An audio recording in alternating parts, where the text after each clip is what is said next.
Afinal, qual o segredo do sucesso no tratamento da dor na coluna? Seja ela lombar, cervical, na coluna torácica e até mesmo em outras articulações.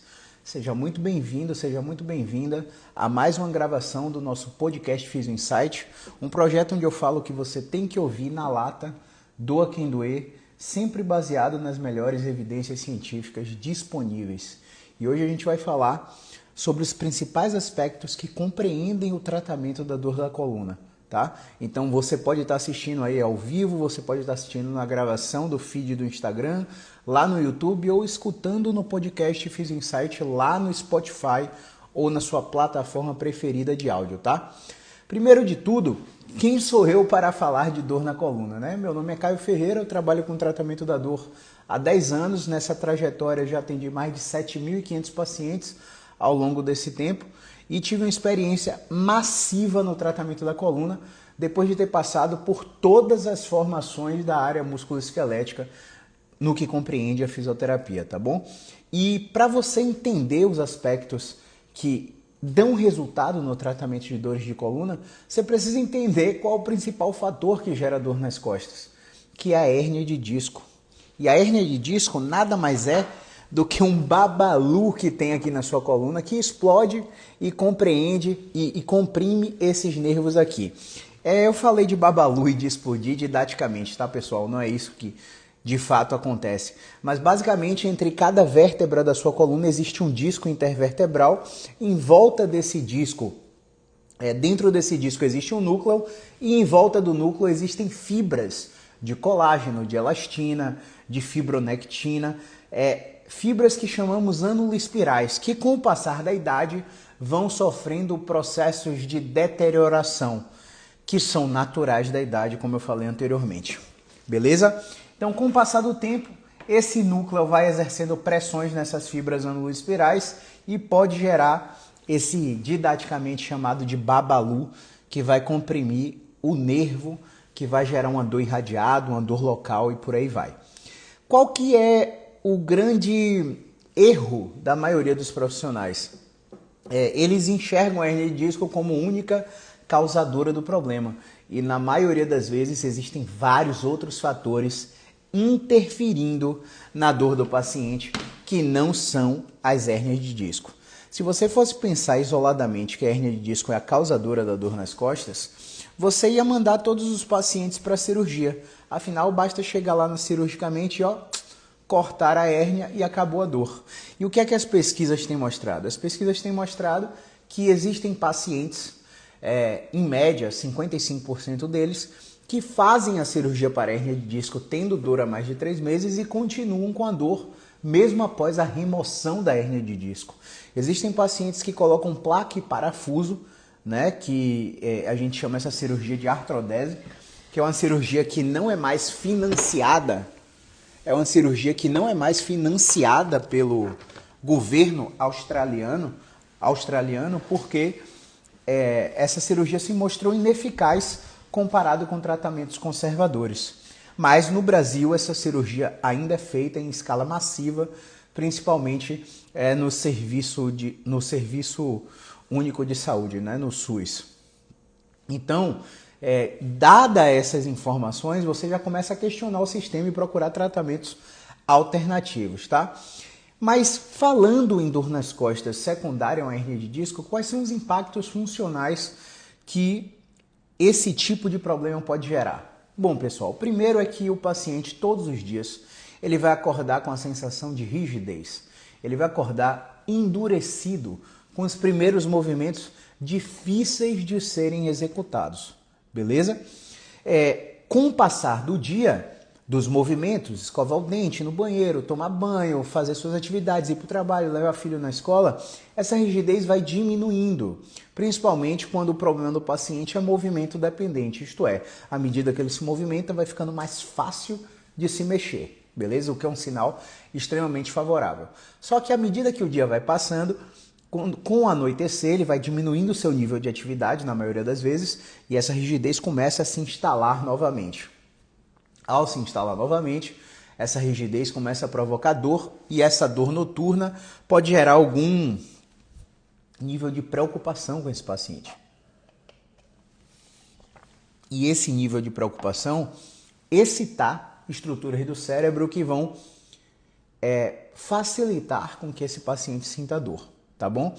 Então, além da rigidez matinal, o paciente pode sentir uma dificuldade para se abaixar, dificuldade para entrar no carro, dificuldade para pegar um peso, dificuldade para vestir-se, calçar um sapato, por exemplo, movimentos que envolvem a estrutura da coluna.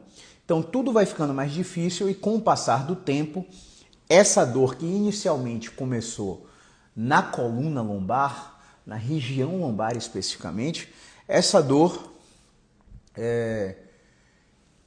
ela começa a espalhar para glúteo, descer para virilha, descer para coxa. Essa dor começa a gerar formigamento, gerar dormência, o que a gente chama de parestesia, e são sinais de que o seu problema está se agravando.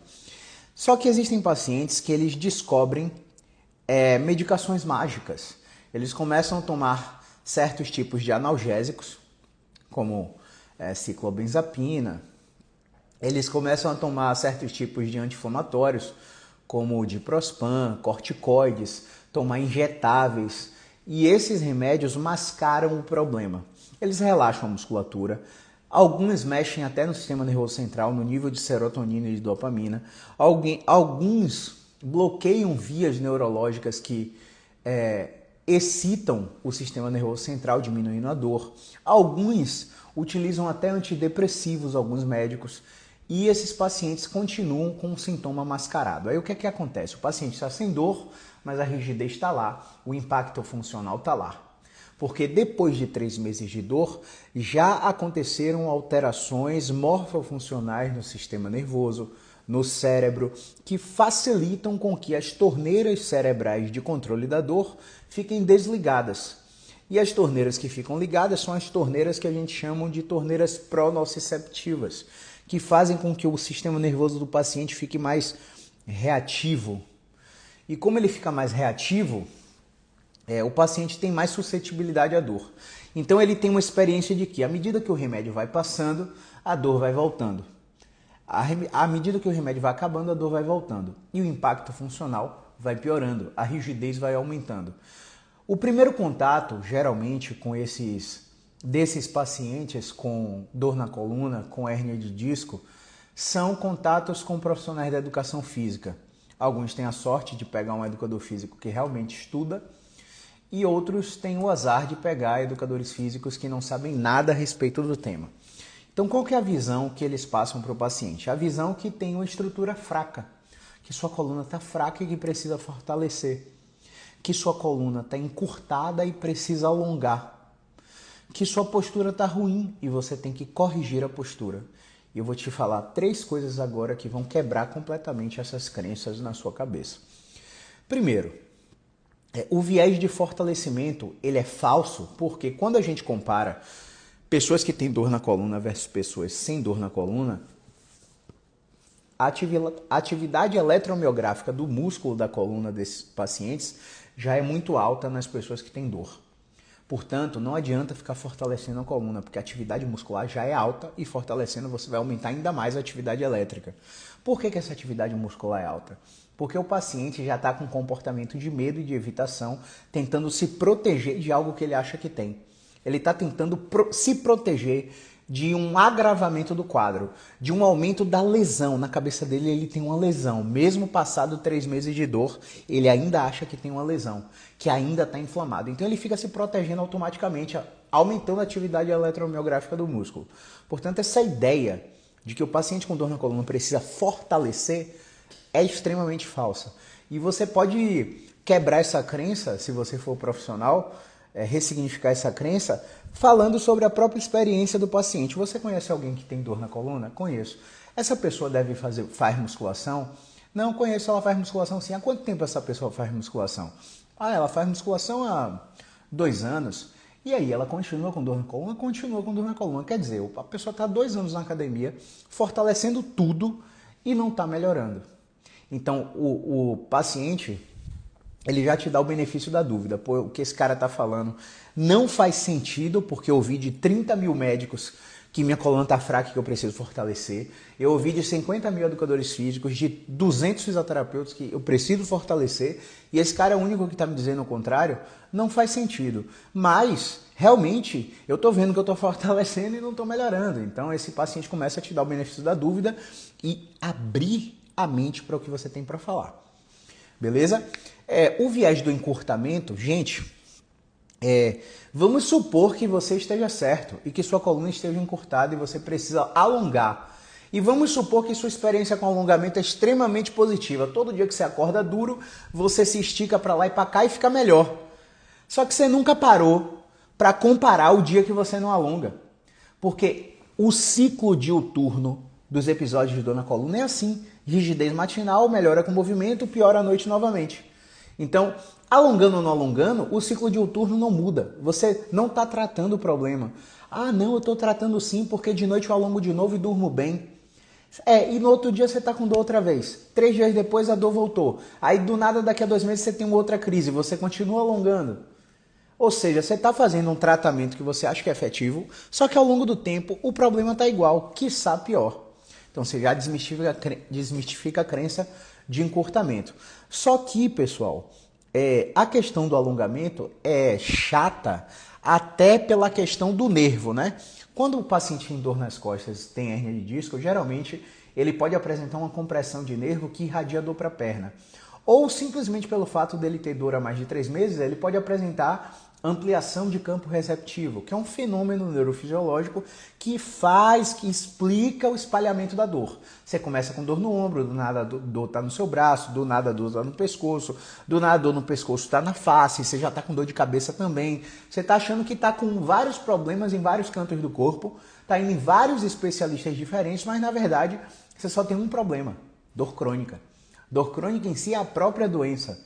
Dor crônica gera ampliação de campo receptivo e espalhamento da área de dor. Então, vamos voltar para o viés do encurtamento. No viés do encurtamento, pessoal, seu nervo, ele está passando da sua coluna lombar, aqui, nessa estrutura. Eu sei que está desfocado aí, mas tem uma coluna aqui na parede, tá? Nessa estrutura aqui, esses fiozinhos amarelos, eles descem da sua coluna e vão até sua perna, descem do seu pescoço e vão até seu braço, descem da sua torácica e vão em todos os órgãos tóraco-abdominais. Beleza? Esse sistema nervoso é extremamente sofisticado.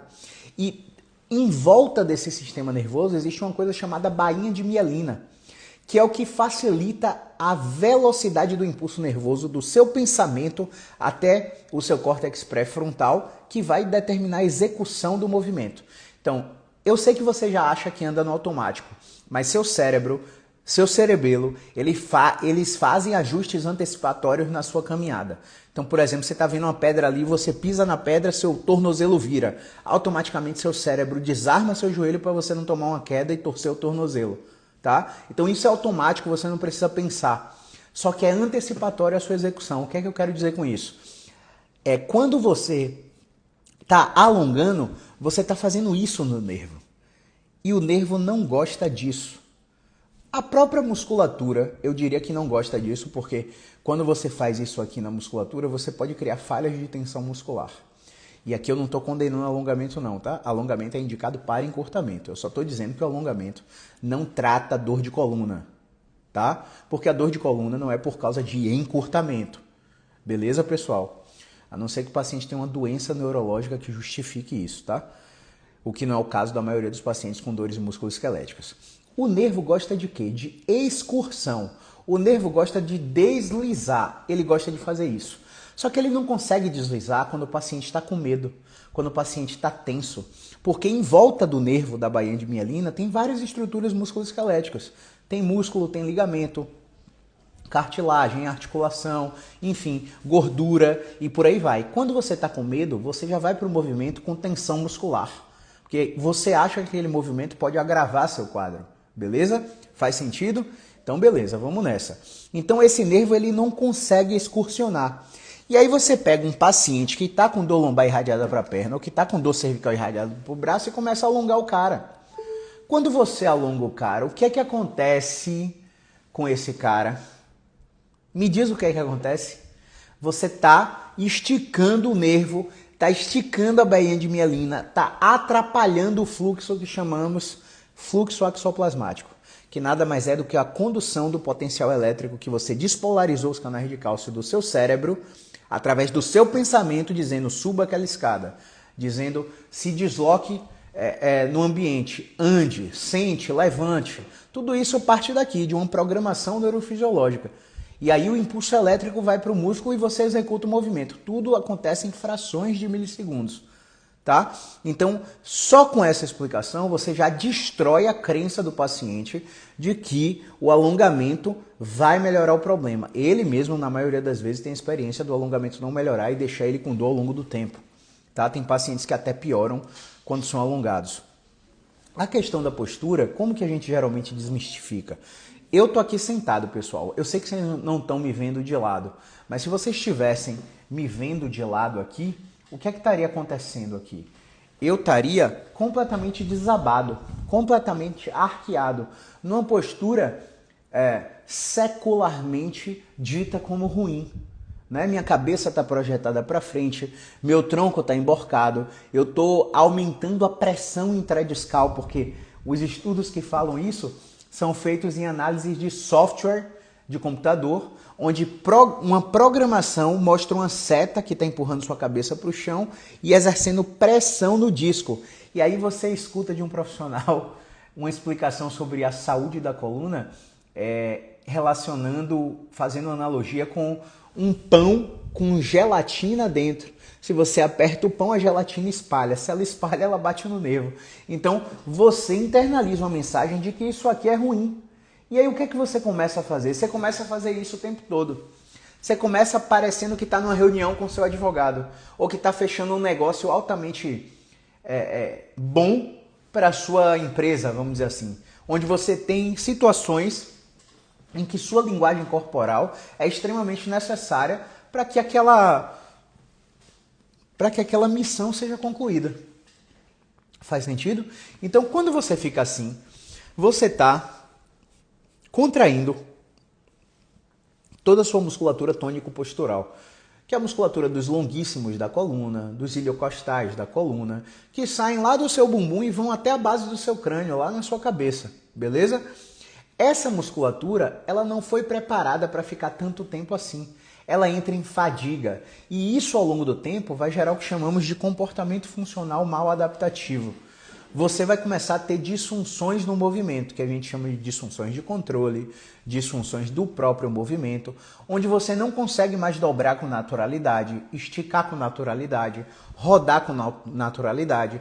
Seus movimentos começam a ficar num padrão de cautela extrema, porque você está fadigando um músculo que não estava preparado para ficar naquela posição o tempo todo.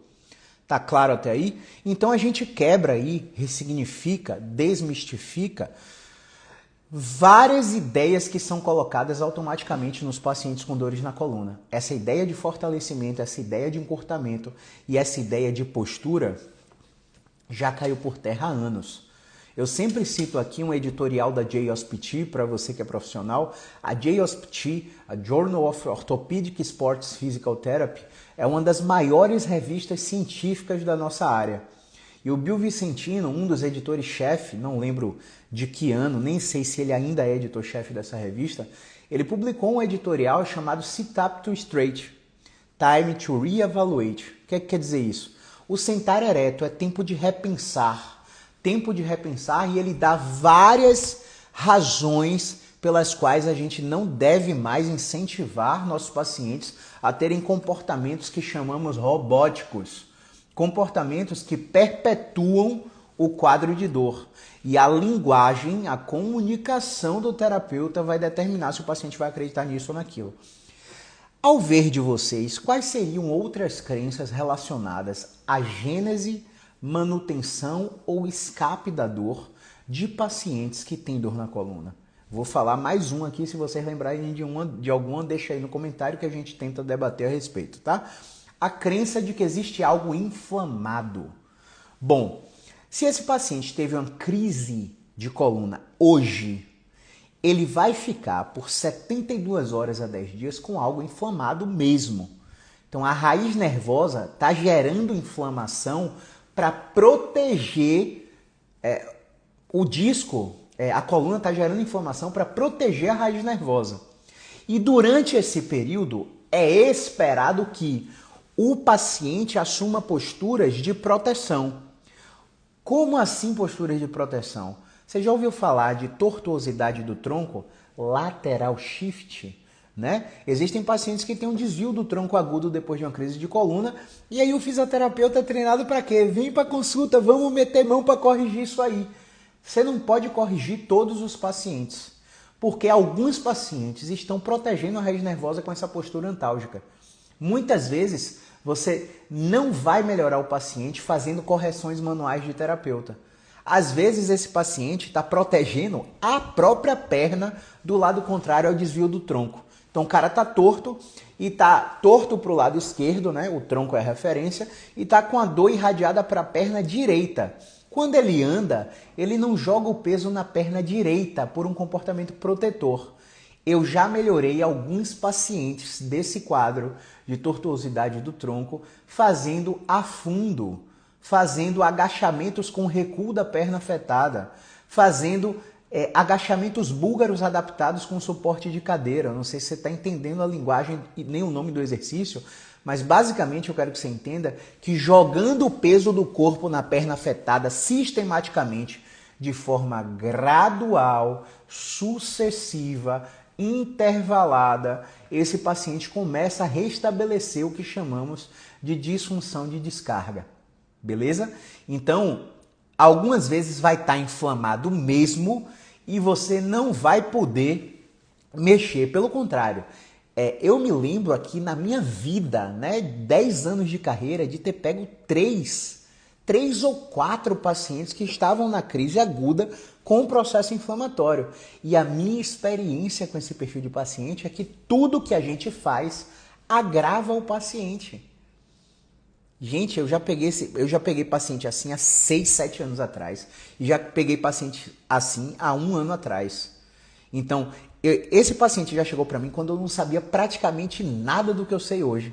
E já chegou para mim quando eu já tinha um conhecimento muito grande para lidar com esses problemas.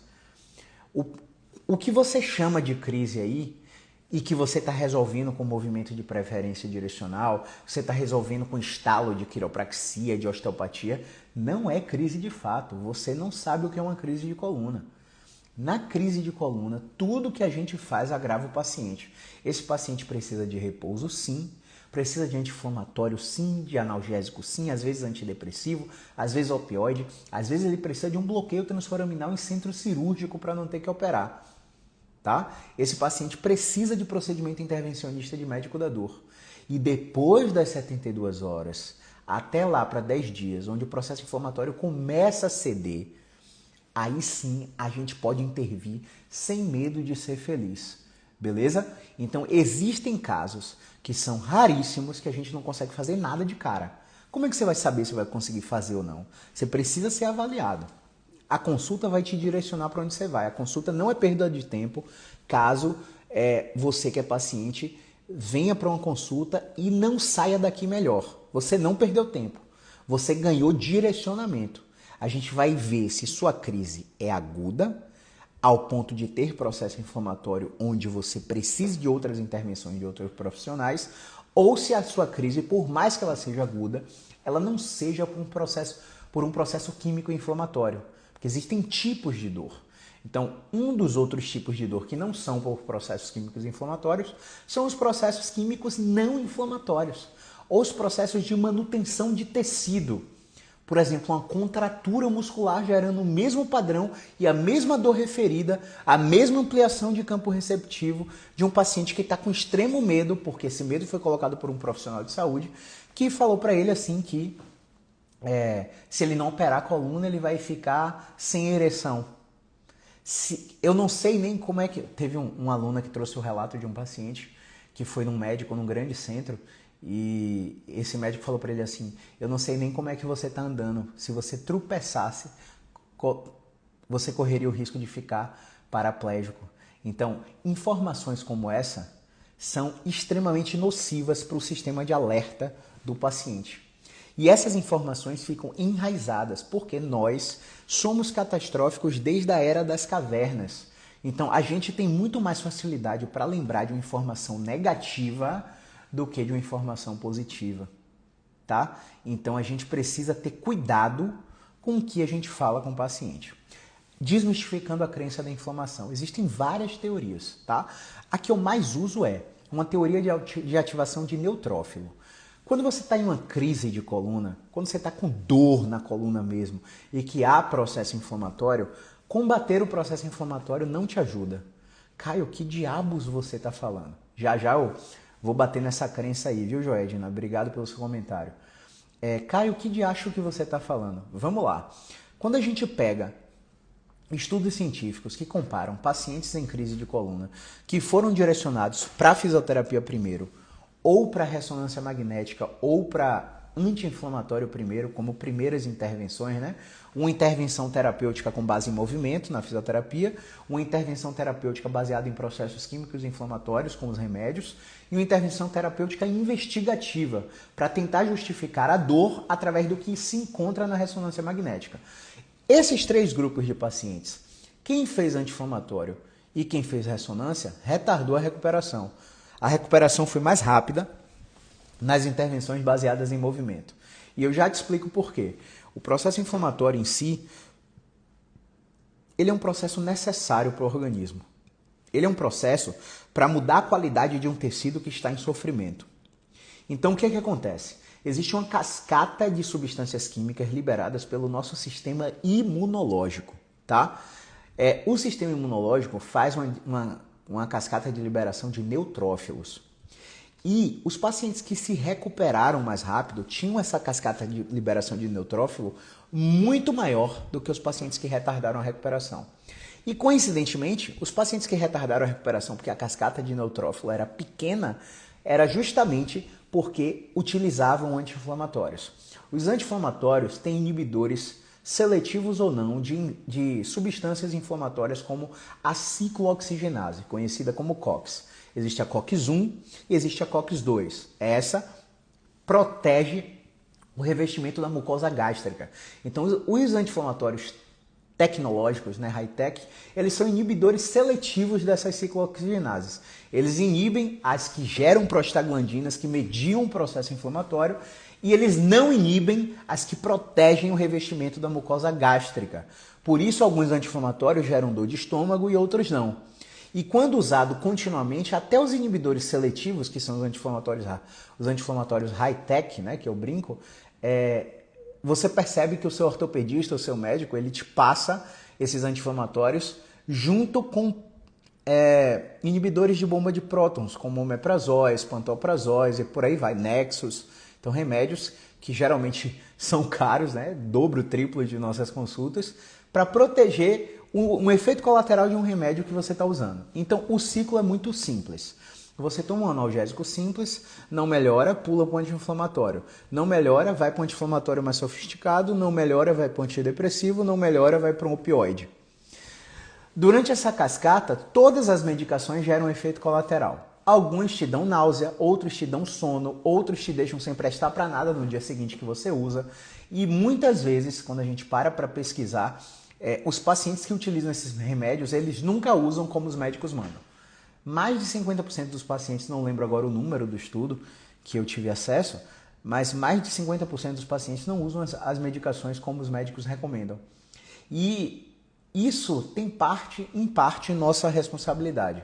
Por quê, pessoal? Porque a gente não estudou farmacologia como os médicos, muito menos como os farmacêuticos bioquímicos, e a gente tem uma generalização extremamente burra, onde todo remédio é ruim, todo remédio vai gerar um efeito colateral negativo, não tome remédio. Não é bem assim. Existem casos de pacientes que precisam do remédio junto com o nosso tratamento. E quando a gente cria esse terrorismo por causa da Big Pharma e por aí vai, e por muito tempo eu fui um cara desses, a gente começa a estimular a crença de pacientes que não usam a medicação como deveria. E existem problemas, repito, que precisam usar a medicação regularmente, exatamente como o médico manda.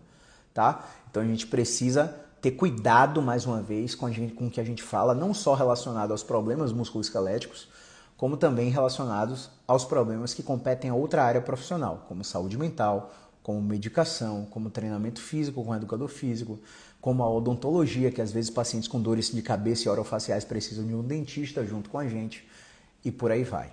Beleza? Então, com essa explicação, a gente desmistifica essa crença de que existe algo inflamado, e quando existe de fato algo inflamado, essa inflamação parece ser benéfica para fazer o reparo, o processo de reparo tecidual de que sua coluna precisa, tá bom? Então, cuidado com essas informações. A Joedna aqui, ela falou a crença de que a coluna está fora do lugar. Beleza, vamos tentar bater nessa crença aí. Um paciente das antigas marcou uma consulta hoje, acho que para dia 20, e ele mandou uma mensagem na central dizendo assim: tô louco, tô ansioso pela consulta para que ele coloque meu quadril no lugar, entende? Então, parte da responsabilidade dessa crença dele é minha, porque ele foi atendido há muitos anos atrás, quando eu tinha a especialização em osteopatia, e eu aprendi isso, que realmente o quadril desnivelava, o quadril rodava, que a coluna ficava fora do lugar e que os meus estalos colocaram isso no lugar. Então, parte da responsabilidade sobre a crença dele também é minha, por causa de um período de tratamento que eu não tinha o conhecimento que eu tenho hoje. Mas quando ele vier para a consulta, a gente vai conversar muito sobre essa crença, porque a nossa filosofia de trabalho é autonomia. E não existe nada fora no lugar, a não ser que você tenha tido uma luxação de quadril, uma luxação no ombro, uma luxação vertebral ou uma fratura. E nem toda fratura tira nada do lugar, viu? Às vezes, para tirar do lugar, a fratura tem que ser cominutiva, né? Fragmentada em vários ossinhos dentro do seu corpo. Então, essa crença é muito comum e tira a autonomia do paciente. Imagine que você vem para consulta comigo para ter um tratamento para dor na coluna e eu falo para você que sua vértebra tal, aqui do pescoço, está rodada. E aí eu vou lá, faço uma manipulação, melhoro sua dor e você acredita que eu desrodei a sua vértebra, né? Que eu coloquei ela no lugar. Por que isso não acontece, pessoal? Porque quando a gente pega os estudos dentro de ressonância magnética, feito com osteopatas experientes, com mais de 10 anos de carreira, o osteopata fala assim: eu vou manipular tal vértebra. A ressonância vê que a manipulação foi uma vértebra completamente diferente. Aí eu vou manipular tal segmento da coluna. Aí a manipulação foi um outro segmento completamente nada a ver. E os estudos da neurociência vêm mostrando que a manipulação ela tem um efeito neurofisiológico. O que é que quer dizer isso? Quando eu faço a manipulação, que você escuta aquela zoadinha, aquele estalo, a gente vai ter aquela zoada se chama tribonucleação, tá? Então, aquele estalo vai fazer um estiramento rápido na cápsula articular e esse estiramento rápido vai despolarizar o canal de cálcio que vai para o corno posterior da medula e vai lá no seu cérebro. No seu cérebro, os centros cerebrais superiores começam a liberar analgésico na corrente sanguínea.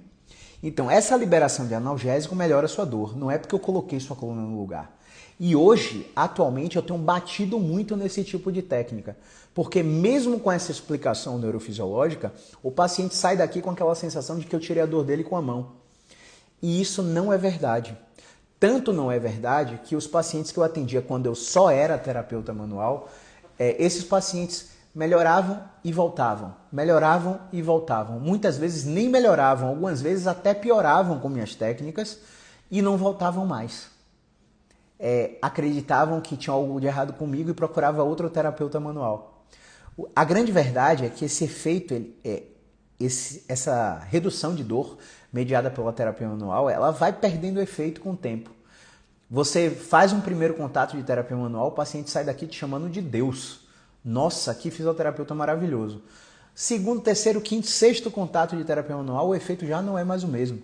Esse efeito vai perdendo força ao ponto de ele ficar inerte, tá? Então, como que a gente utiliza a terapia manual? Quando é necessária, quando o movimento não é capaz de gerar analgesia, quando, por exemplo, o paciente está em um franco escape de dor com sensibilização do sistema nervoso central e alta irritabilidade na articulação afetada. O que é que isso implica?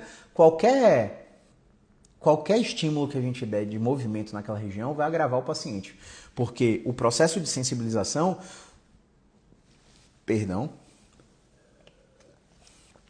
O processo de sensibilização, ele é caracterizado pelo aumento da dor ou espalhamento da dor diante de estímulos sucessivos, estímulos repetidos. Então a terapia manual vai entrar aí. Porque a terapia manual, através da manipulação articular, ela vai te dar se for mobilização, não vai. Ela vai te dar um estímulo único. E esse estímulo único pode quebrar o arco reflexo patológico e gerar analgesia ali naquele momento. Somente naquele momento. Aproveitando aquele momento de analgesia, a gente entra com o movimento naquela região. E o movimento não é de desobstrução articular.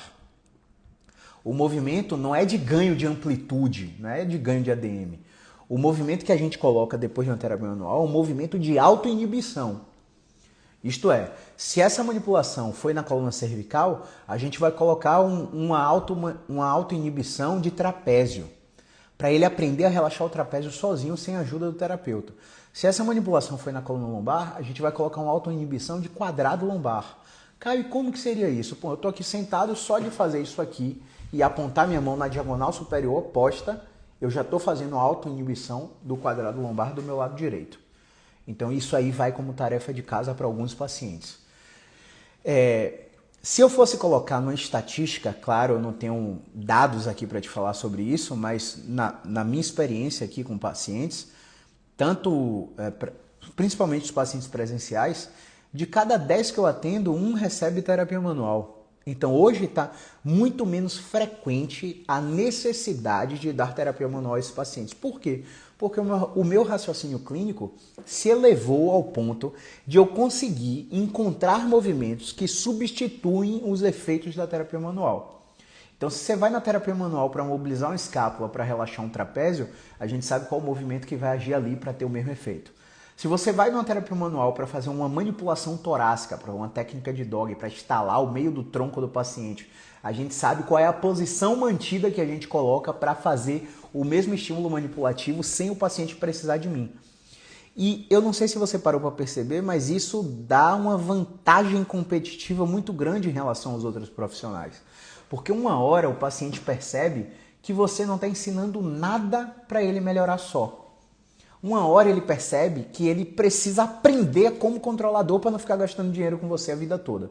E quando você entrega esse tipo de abordagem, o paciente ele começa a entender que você não é qualquer um.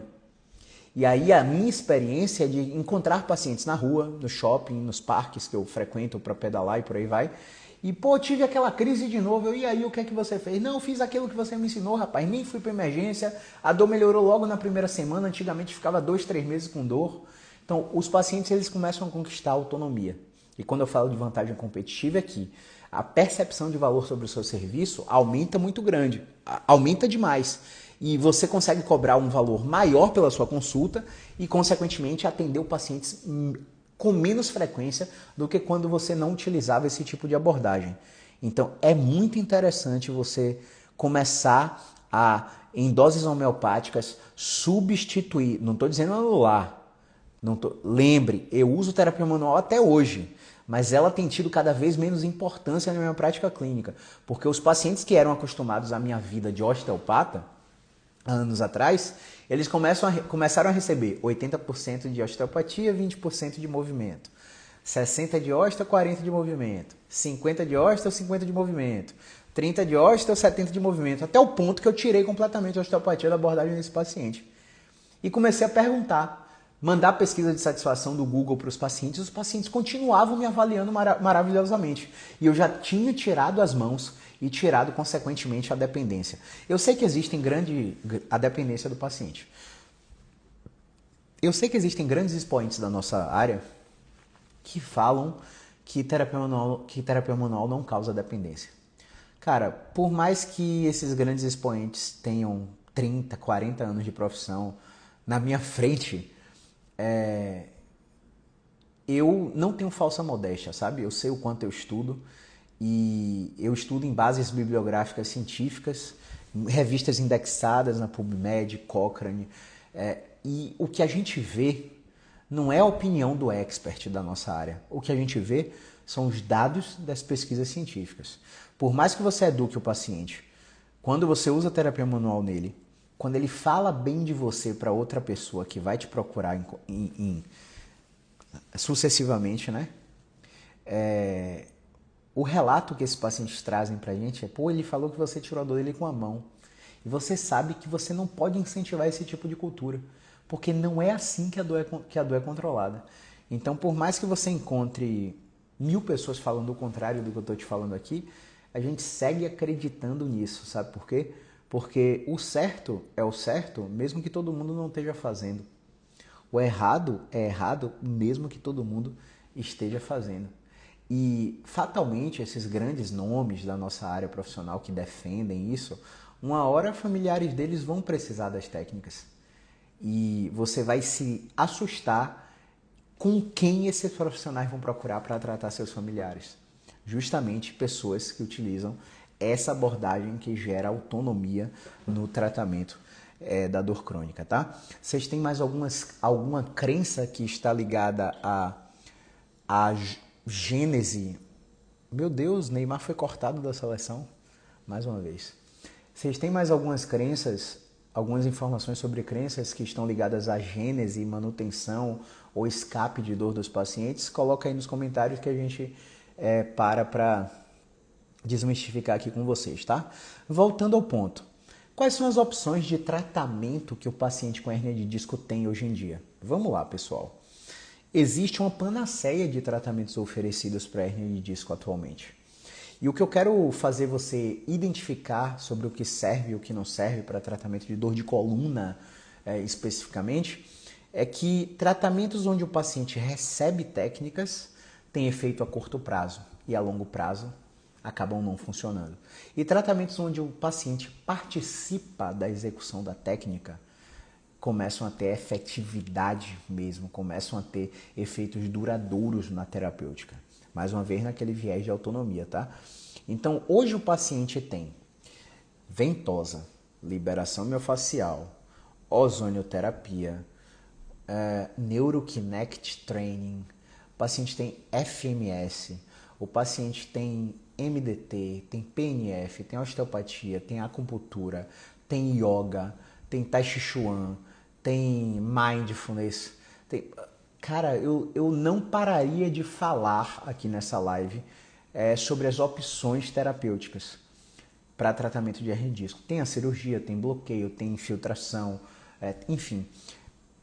O que eu quero fazer com que vocês internalizem aqui, você precisa analisar se o tratamento que você está comprando está te ensinando o que você tem que fazer sem depender do profissional.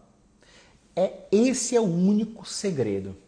Se o profissional te falar qualquer coisa que você entenda que vai precisar dele sempre para continuar melhor, para seguir melhorando, esse tratamento até vai ter efeito, mas vai ser um efeito de curto prazo e você vai estar sempre tendo que desembolsar sua grana para fazer aquele tratamento.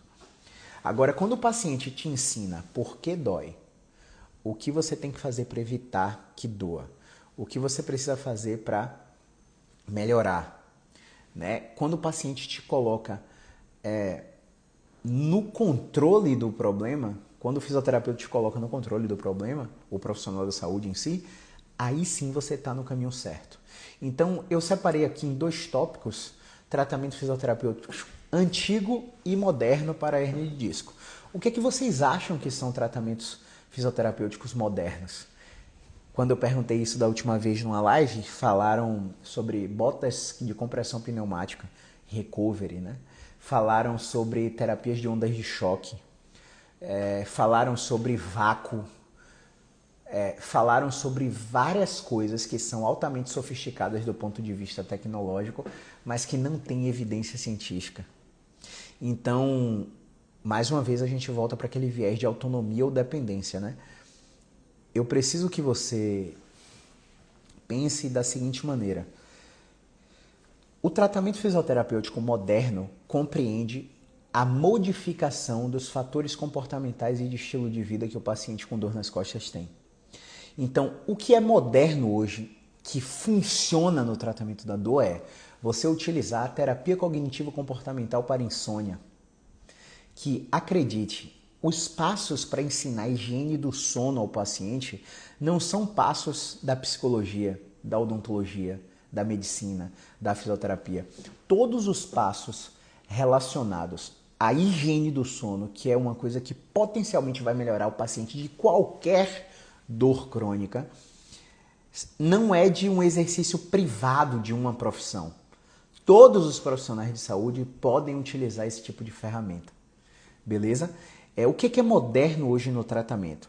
A educação com base em ciência da dor, que é, mais uma vez, explicar por que dói, o que fazer para melhorar e o que evitar fazer para irritar o problema. Hendrick voltou para a seleção, que bom. Beleza? Então, esses seriam os pontos principais. O que é moderno hoje no tratamento de uma dor de coluna? Exercício físico, atividade física. Ou seja, o que é que tem de tecnologia nisso? Absolutamente nada, né? Então, hoje, a maior sofisticação no tratamento da dor na coluna são coisas simples. Coisas que todos nós temos controle de fazer. Só que, para fazer isso, a gente precisa ter a informação correta. Toda hérnia de disco é cirúrgica? Definitivamente não. Apenas 4% das hérnias de disco são cirúrgicas. E quais são elas? São as hérnias de disco que geram dor irradiada abaixo do joelho ou abaixo do cotovelo e que tem piora progressiva com o passar do tempo. Ou seja, teve a crise, passou as 72 horas a 10 dias, o paciente continua piorando, a cada dia piorando. O dia 20 é pior que o dia 19. O dia 31 é pior que o dia 30. O dia 45 é pior que o dia 44, se o paciente fosse anotar um diário de todos os dias de dor. A piora é progressiva e não é só piora da intensidade da dor. A piora é progressiva do ponto de vista neurológico. Exemplo, o paciente perde força de preensão na mão. Ele não consegue segurar um copo. O copo cai da mão o tempo todo. O paciente não consegue ficar na ponta dos pés, porque ele não tem força para ativar a panturrilha. Imagine a situação. Então, é um déficit neurológico progressivo associado à piora da intensidade da dor progressivamente, somado à ausência de resposta mecânica aos testes de movimento. Terapia manual nem fala. Você pegar um paciente desse com dor irradiada abaixo do joelho, abaixo do cotovelo, e meter uma terapia manual, meter uma manipulação, o paciente nunca mais vai querer te ver. Então, é um fator associado à piora, né, desses pacientes. Então, esse ano, por exemplo, a gente está em março, a gente teve 2 pacientes que a gente encaminhou para cirurgia. E olha, a gente atende 5 pacientes por dia, praticamente 25 pacientes na semana. Então, é muito pouco, né? A gente já está em março. A gente não parou o carnaval, muito pouco. 2 pessoas apenas a gente encaminhou para a cirurgia. Então é muito raro. O que é que você precisa fazer? Tentar o tratamento conservador primeiro. E aí eu levanto uma reflexão aqui para vocês sobre por que o paciente deveria escolher a fisioterapia como tratamento prioritário. Primeiro porque fisioterapia não mata, né? Brincadeiras à parte, a gente sabe que também é raro o índice de óbitos pós-cirurgia, ou durante a cirurgia, mas existe o risco, né? Então, o primeiro ponto, brincadeiras à parte, é que fisioterapia não mata. O segundo ponto é que a fisioterapia te coloca com autonomia no processo e não com dependência de procedimentos médicos e por aí vai. O terceiro ponto é que, comparado com a intervenção cirúrgica e todos os custos associados, a fisioterapia é sempre mais barata no custo efetivo total do tratamento. Só para você ter uma ideia, tem um estudo de 2004 da Julie Fritz, da American Physical Therapy Association, onde ele pegou um grupo de pacientes com dor na coluna e um foi para o usual care, que é o cuidado usual, e o outro foi direto para a fisioterapia. O cara que foi para o usual care gastou $2.700 a mais do que o cara que foi para fisioterapia direto. Caio, e o que seria o usual care? O usual care, o cuidado usual, seria ortopedista primeiro, ressonância segundo, ortopedista terceiro, só então fisioterapia. Fez várias fisioterapias, voltou para o ortopedista para definir se está melhor ou não. Ao voltar para o ortopedista, alguns vão para a cirurgia porque não melhoraram na fisio, ou outros realmente têm a alta nesse sistema de cuidados usuais, né, que geralmente é o que o plano de saúde oferece para os pacientes. Então, o custo efetivo total do tratamento, indo para o fisioterapeuta primeiro, é $2.700 mais barato, segundo essa pesquisa. E por que eu estou te falando isso? Porque geralmente o paciente, quando vai para um fisioterapeuta especializado, ele acha que o tratamento é caro. Só que ele não para entender qual o custo efetivo total do processo. Quantas coisas ele teve que fazer, acumulando frustração e desesperança antes de chegar ali. Ah, mas eu usei meu plano de saúde. Mesmo assim, o custo efetivo total foi extremamente alto. Primeiro porque você usou vários procedimentos desnecessários e dificultou a melhora através do tratamento correto. Porque você já chegou no tratamento correto com as crenças do tratamento anterior, que geralmente atrapalham o nosso tratamento. Segundo que o uso excessivo de procedimentos por parte do plano de saúde onera a sua mensalidade, sempre quando eles vão fazer aquele cálculo de aumento anual ou aumento por faixa etária. Então, se você utilizou reembolso, pior ainda, que esse aumento ainda é maior. E o tempo que você perde podendo ter otimizado a sua vida com o tratamento correto e ter feito outras atividades produtivas que iriam te gerar cash é muito maior quando você vai no fisioterapeuta especializado direto. Então, eu brinco sempre que quem vem por preço vai embora, mas quem vem por valor geralmente fica e ainda encaminha vários outros pacientes, tá? Então, por isso, eu acredito que se eu tivesse um hernia de disco, que de fato eu tenho na ressonância, mas não tenho nenhum sintoma, se eu tivesse uma crise de hernia de disco, eu iria num bom fisioterapeuta, faria tudo o que ele mandasse eu fazer por 3 a 6 meses, de acordo com o tratamento que ele me prescrevesse, e somente se o tratamento com um bom fisioterapeuta não melhorasse, eu iria optar por procedimentos intervencionistas ou cirúrgicos. A não ser que o fisioterapeuta fale, não, eu preciso de você com bloqueio junto. Porque existem pacientes com dores irradiadas, com dores de coluna, que a gente precisa do bloqueio junto com o nosso tratamento. Que são aqueles pacientes que inicialmente não respondem a movimento, não ganham amplitude, não ganham intensidade, não reduzem a intensidade da dor e por aí vai. Aí a gente precisa de algumas ferramentas medicamentosas que os médicos fazem muito bem, tá? Então, para com aquele negócio de cultuar o medo de medicação, porque isso não vai ajudar no tratamento desses pacientes, tá? Caio, eu vi você falar num vídeo sobre compressão de nervo ciático verdadeira e falsa. Como que é isso? Vamos lá. Quando uma hérnia de disco comprime o seu nervo e sua dor irradia para a perna, existe um teste que a gente chama teste neurodinâmico que examina a excursão do seu nervo. Isto é, quando a gente coloca você sentado com a postura de emborcada, a cabeça baixa, esticando a perna com a ponta do pé para cima, a gente testa todo o trajeto do nervo. E o paciente que faz esse teste e não consegue esticar o joelho, ele está com aprisionamento neural, ele está com a tensão do nervo periférico. Tá? Então, esse paciente, mesmo com teste positivo, ainda pode ter uma dor ciática falsa. Porque depois que a gente coloca um grupo de exercícios específicos, o paciente apresenta um efeito neurofisiológico chamado habituação, que é a melhora da dor depois de estímulos sucessivos. Eu não falei movimento, eu falei estímulo sucessivo. Então, por exemplo, pode ser uma mobilização articular, pode ser informações de aconselhamento e encorajamento durante a execução de um movimento, por exemplo, né? Encorajando o paciente a fazer. Tanto é que eu sempre explico para o paciente o paradoxo do movimento.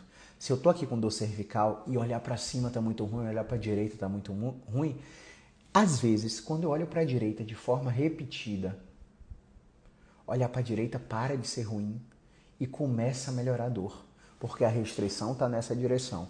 Não tente isso em casa, tá? A gente só descobre isso através de testes. Então, isso é o paradoxo do movimento. O movimento ele pode começar ruim, terminar bom, começar bom, terminar ruim, começar ruim, no meio ficar bom, no final ficar ruim de novo. Então a gente precisa ajustar a dose por isso. Se você bota uma dose demais e o paciente não melhora ou piora, você não sabe o que é que você fez ali, né? Por isso a gente trabalha com intervenções seletivas. Não adianta vir com pressa querendo receber tudo que eu tenho para oferecer. Eu quero que você faça pilates em mim, que você faça RPG, que você faça osteopatia, que você faça acupuntura, né? Eu quero que você faça tudo isso comigo. Às vezes você só precisa de uma coisa. Então a gente vai te entregar só essa coisa. Porque se você piorar, eu sei o que foi. Se você melhorar, eu também sei o que foi. E aí minha próxima conduta vai ser muito mais assertiva do que a primeira. Tá? Então, sim, existe compressões de nervos ciáticos verdadeiras e falsas. Qual seria a verdadeira? Quando esse teste está positivo e o paciente não melhora com o movimento. Geralmente esse paciente vai precisar tratar aí por 3 a 6 meses e fazendo um protocolo de disfunção de descarga, jogando peso na perna que dói, utilizando medicação que está fazendo bloqueio. Eu adianto que não são a maioria dos casos, tá? Definitivamente não são a maioria dos casos. Vamos lá. Qual a importância do exame de imagem nesse processo? Bom, se o paciente com dor na coluna perdeu a força na mão, perdeu a sensibilidade nos braços, ele está com incontinência urinária ou fecal, ele tem febre junto com a dor, ele está perdendo peso sem motivo, ele sofreu um trauma que é do acidente que justifique o aparecimento da dor dele, ele precisa de uma ressonância magnética. Mas você viu quantas perguntas eu acabei de fazer? Na maioria das vezes, os pacientes com dores na coluna, irradiadas ou não têm nenhum desses sinais positivos. Ou seja, fazendo com que a importância do exame de imagem seja inerte. Por que inerte? Porque quando você vê um achado de ressonância, aquele achado também aparece na pessoa que não tem dor. Então não dá para eu te dizer que está doendo por causa do que apareceu na ressonância. E se um profissional, um médico ortopedista, um neurocirurgião, um fisioterapeuta te diz isso, ele vai querer te vender um tratamento não baseado no que você está sentindo, mas baseado no que está na imagem. E aí você corre o risco de entrar na síndrome de falha cirúrgica. Ele vai operar você por causa do que está na imagem, pode ser que você não melhore. Porque a dor é uma experiência sensorial e emocional associada a uma lesão real ou potencial e influenciada por múltiplas dimensões da sua vida. Caio, como assim múltiplas dimensões? Eu sempre mostro esse desenhozinho aqui que eu fiz para os pacientes, ó. Os picos e vales de dor, e todas as bolinhas são fatores que estão ligados à gênese, manutenção ou intensificação do quadro de dor, tá? Então o paciente pode estar ansioso, estressado, com problema financeiro, com problema de sexo, com sobrecarga no trabalho, com ausência de momentos de lazer individual, com uma sensação de autocobrança ou cobrança externa. O paciente pode estar com um contexto de vida com sintomas depressivos, está numa fase de transição de vida e carreira. O paciente pode estar com alimentação achando que está maravilhosa, mas a alimentação está horrorosa. O cara não tem a mínima ideia de como comer, mas não, eu como saudável.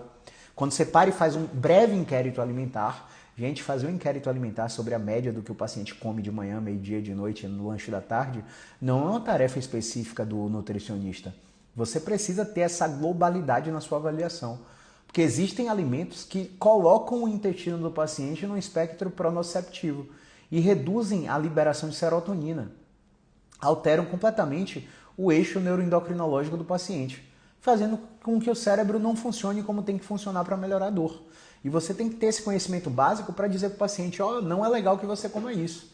Então é bom que você ajuste a dieta. Aí você encaminha para um nutricionista, porque você já abriu o leque e fez o paciente entender quão importante é o fator alimentar. Eu considero ele o quinto fator, eu considero ele o quarto fator que vai ajudar o paciente a controlar a dor. Tá? Então, isso, higiene do sono, né? Eu já falei.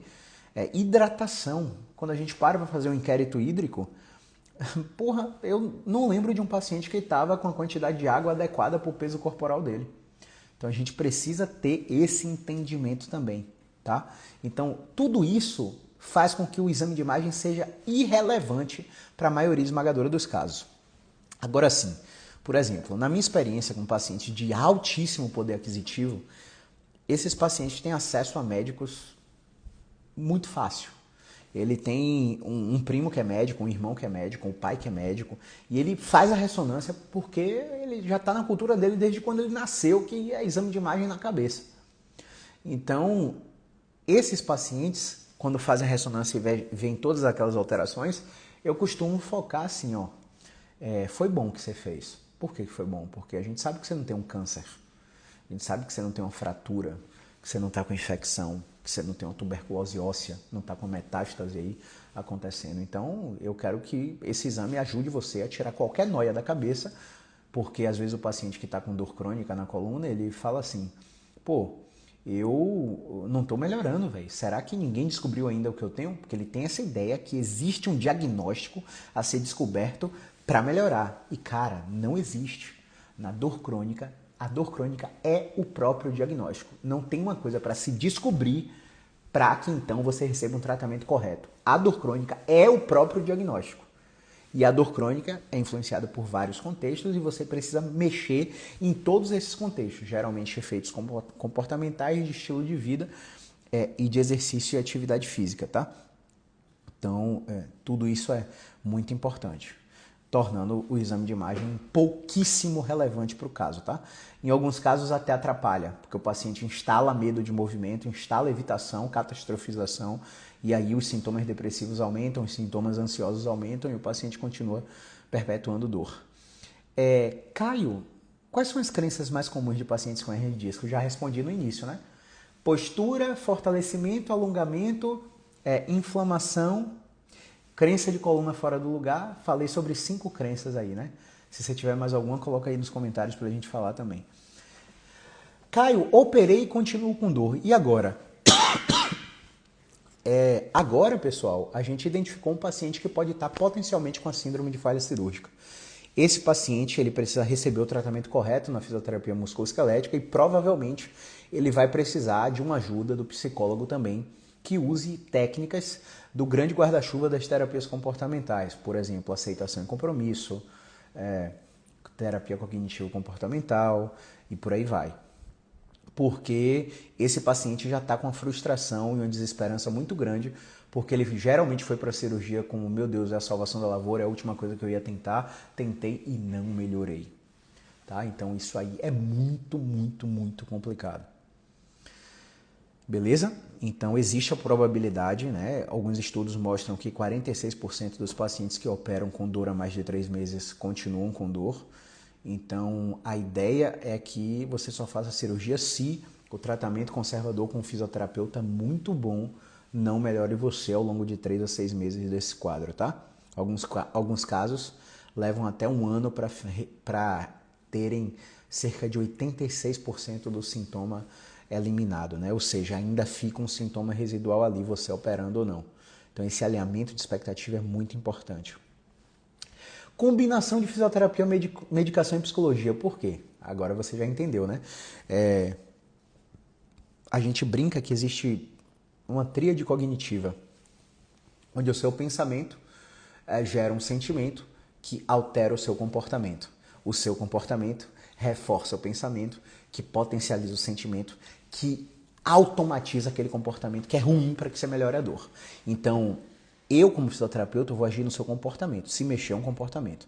Pessoas com dor crônica na coluna se mexem de forma diferente. Isso é automático e não é identificável pelo paciente que está com dor. Às vezes você é um fisioterapeuta, um médico que não está com o olho treinado, você não vê essas pequenas mudanças no padrão de movimento do paciente.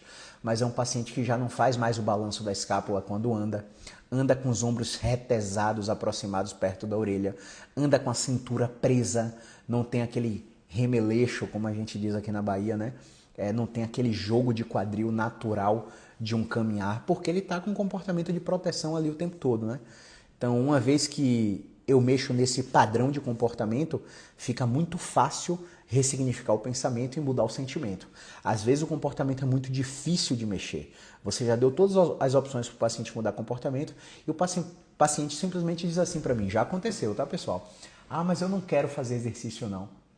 Foi um paciente que eu demiti do meu tratamento, né? Eu falei, não existe viabilidade para te dar controle da dor se você não quer fazer exercício. Todas as semanas, quando eu reviso o seu caso, você esqueceu o exercício que eu passei. Eu peço para você me mostrar e você me mostra errado ou mostra um movimento que eu nunca te ensinei. Então, você pode estar vendo vídeo do YouTube, o melhor vídeo para dor em tal lugar. Isso aí é uma furada real. Ou você realmente não está fazendo o que eu estou pedindo. Então, existem pacientes que estão aqui na espera para serem atendidos e você está num horário onde eu preciso te ajudar e você parece não querer ajuda. Nós somos 2 adultos, então eu acho que é legal que a gente encerre o processo terapêutico por aqui e você procure um outro profissional que fatalmente não trate seu problema com exercício e você continue perpetuando o problema por muito tempo. Eu não quero aqui te condenar com essa minha fala, mas na nossa experiência, não incorporar exercício como atividade no paciente da dor que tem dor crônica na coluna, seja por hérnia de disco ou não seja por hérnia de disco, não vai gerar autonomia e controle da dor para esse paciente. Tá? E foi um paciente que foi demitido e está tudo bem. Provavelmente esse paciente ele encontra solução em outro campo da tríade cognitiva. Nas terapias comportamentais com o psicólogo, ele vai mexer no padrão de pensamento. O padrão de pensamento pode diminuir medo, diminuir evitação, diminuir ansiedade e o comportamento dele mudar. E aí o sentimento dele muda também. Então, na tríade cognitiva, eu posso mexer no pensamento, no comportamento ou no sentimento. Quem é melhor para mexer no comportamento? Fisioterapeuta, psicólogo? Não sei. Quem é melhor para mexer no pensamento? Depende. O pensamento está atrelado a quê? A um padrão de medo e evitação relacionado à dor do paciente? O fisioterapeuta. O pensamento está atrelado a quê? Sintomas depressivos e ansiosos? Psicólogo. Né? Ideação suicida? Psicólogo e psiquiatra. Acontece de paciente com dor na coluna achar que vai morrer. Ou eu já tive casos aqui, 3 casos aqui, que tinham franca ideação suicida e que a gente precisou trabalhar em conjunto com uma psicóloga da área de DBT, terapia dialética comportamental, junto com um psiquiatra, porque senão esses pacientes não iriam melhorar. Então existe uma complexidade muito grande no tratamento desse perfil de paciente, que é um perfil que é considerado paciente chato, né, por muitos profissionais da saúde. E eu te digo, na mesa do mercado, esses pacientes estão sem assistência, esperando você se especializar nessa área para ter um atendimento humanizado e baseado em ciência, tá? Então, eu acho que você tem que ficar em alerta relacionado a isso aí. Bom, além desse padrão de tríade cognitiva, eu fiz alguns tópicos aqui no roteiro para te falar que a dor é pensamento, emoção e comportamento. A evitação aumenta o medo, aumenta a incapacidade e gera isolamento social. Já tive pacientes com dor crônica que não saíam mais com a namorada junto com o ciclo de amigos porque sempre perguntavam da dor e ele nunca estava melhor e ele não queria ser o chato do rolê e acabou entrando em isolamento social profundo e apresentou sintomas depressivos que precisou ser tratado com um psicólogo, né? Então, é uma cascata de consequência em seguida da outra, assim como a questão dos medicamentos.